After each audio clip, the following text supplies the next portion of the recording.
ವರ್ಷದ ಒಂದು ಮಗು ತನ್ನ ಮನೆ ಎದುರುಗಡೆ ಆಟ ಆಡ್ತಾ ಇರುತ್ತೆ. 26 ವರ್ಷದ ಒಂದು ವ್ಯಕ್ತಿ ಆ ಮಗುನ ಚಾಕ್ಲೇಟ್ ಕಾಸೆ ತೋರಿಸಿ ಕರ್ಕೊಂಡೋಗಿ ಕಚ್ಚಡ ಸೂಳೆ ಮಗ ಏನೂ ತಿಳಿಯರೋ ಆ ಮಗು ಜೊತೆ ಆ ಕಂದಮ್ಮನ ಬದುಕನೆ ಹಾಳು ಮಾಡ್ಬಿಡ್ತಾನೆ.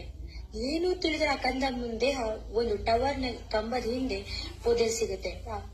ಆ ಮುಖನ ಗುರ್ತಿಗ್ಬಾರ್ದು ಅಂತ ಕಲ್ಲಿಂದ ಚೆಚ್ಚಿರ್ತಾನೆ. ಬ್ಯಾನರ್ ನ ತಗೊಂಡು ರೋಡಲ್ಲಿ ಪ್ರೊಟೆಕ್ಟ್ ಮಾಡೋದ್ರಿಂದ ಕ್ಯಾಂಡಲ್ ಹಚ್ಚಿದ್ರೆ ಏನ್ ಬದಲಾಗುತ್ತೆ?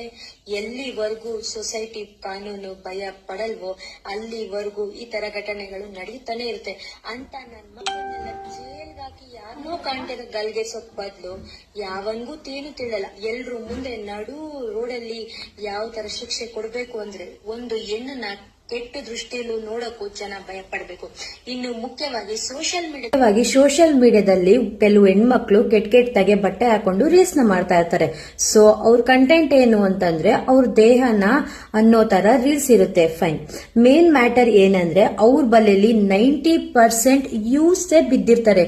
ಸೋಷಿಯಲ್ ಮೀಡಿಯಾದಲ್ಲಿ ಟ್ಯಾಲೆಂಟ್ ನ ತೋರ್ಸ್ಕೋಬೇಕೆ ಹೊರತು ತನ್ನ ದೇಹನೆಲ್ಲ ಚಿಂದಿ ಬಟ್ಟೆನ ಹಾಕೊಂಡು ಕೆಲವು ಇನ್ಫ್ಲುಯೆನ್ಸರ್ಗೆ ಮೆಟ್ನ ತಗೊಂಡು ಹೊಡೆದೋ ತರ ಕಮೆಂಟ್ಸ್ ಮಾಡಿ